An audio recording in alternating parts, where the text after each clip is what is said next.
much of technology do you understand? I took a look at my LinkedIn and they said they didn't see, I can't forget the words, evidence of your work. On Tech Hub, we help you understand how tech can impact your life. Your phone and your SIM card is going to be a bigger asset. And with the power that we have with social media, with the digital space right now, you can be anything you want to be. One of the other things we would see is that people would have more faith in tech companies. And how much you can, through tech, impact your community. The people who watch my videos, the people who see me and see what I represent, those are the people that I'm online. Tech Hub is your one-stop platform for all things technology in Africa. Tech Hub, for a smarter you. And that's how we welcome you back to Tech Hub, your one-stop platform for all things tech in Africa. Today we'll be absolutely on another aspect of the economy, which is entertainment. We know how rich or how much the entertainment sector contributes to the economy. I mean, despite the pandemic, despite the fact that people are recovering, we saw how much entertainment contributed. So much people in their houses, outside their houses, anywhere you are, you can still get entertained. How did tech influence entertainment in 2022, and what do we expect to see come 2023? How entertainment is marrying technology, is marrying innovation to make life simpler and easier for people. Well, I had a chat with Anthony Abraham, entertainment editor at Silverbird Television.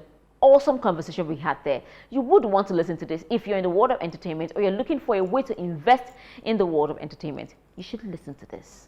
All right, Anthony, thank you so much for joining us on this edition of Tech Hub. I mean, the entertainment sector has seen so many disruptions that has happened in the year 2020 and even 2021. So as the year is running to an end, give us a recap of the major events that happened in Nigeria, well, globally, that captures the essence of technology and innovation. A lot of Nigerian entertainers, especially the music guys, did a lot with streaming. And that's kind of new here, but the rate at which they've embraced it is amazing. It's so well that even Ed Sheeran has heard about Fireboy and about the remix already. So that has been really, really good for us. Others could be, very expensive, but this is just record your music and place them on those distribution platforms and they go viral. So I know that's one area a lot of Nigerian singers locally have absolutely embraced. Okay, talk to us about some of the disruptions and innovations that happened in the entertainment sector in 2021.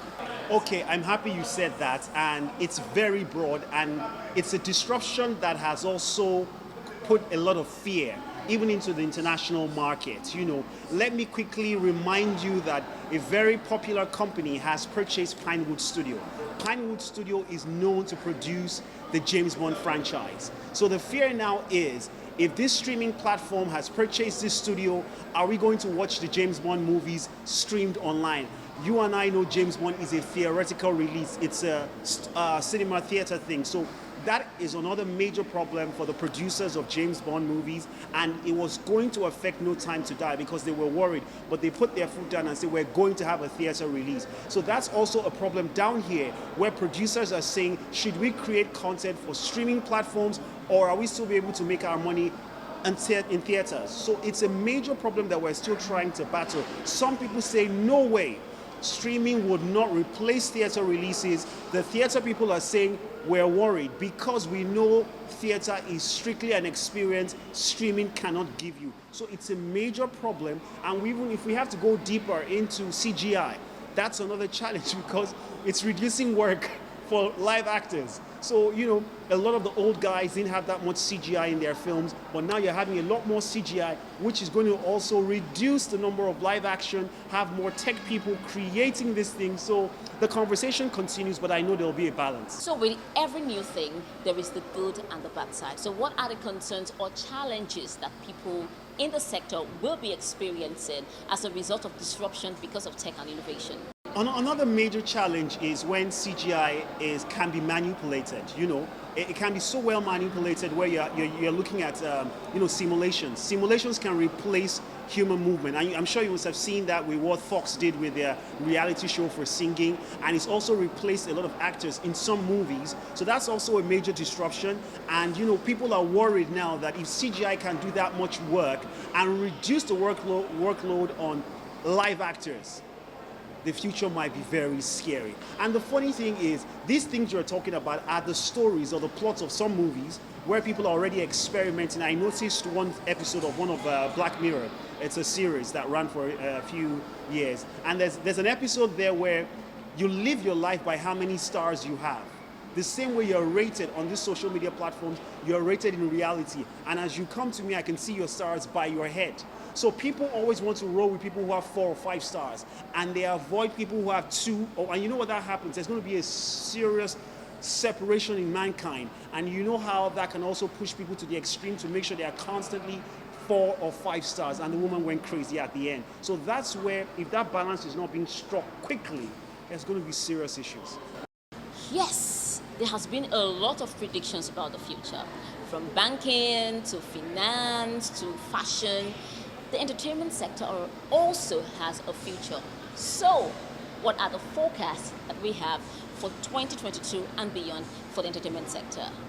I'm happy you brought that issue. And, the good side is the people who naturally cannot face the camera, the people who naturally believe they don't have what it takes, who are not beautiful according to world standards, who do not have appeal according to world standards, who do not have stage presence according to world standards, can hide behind that.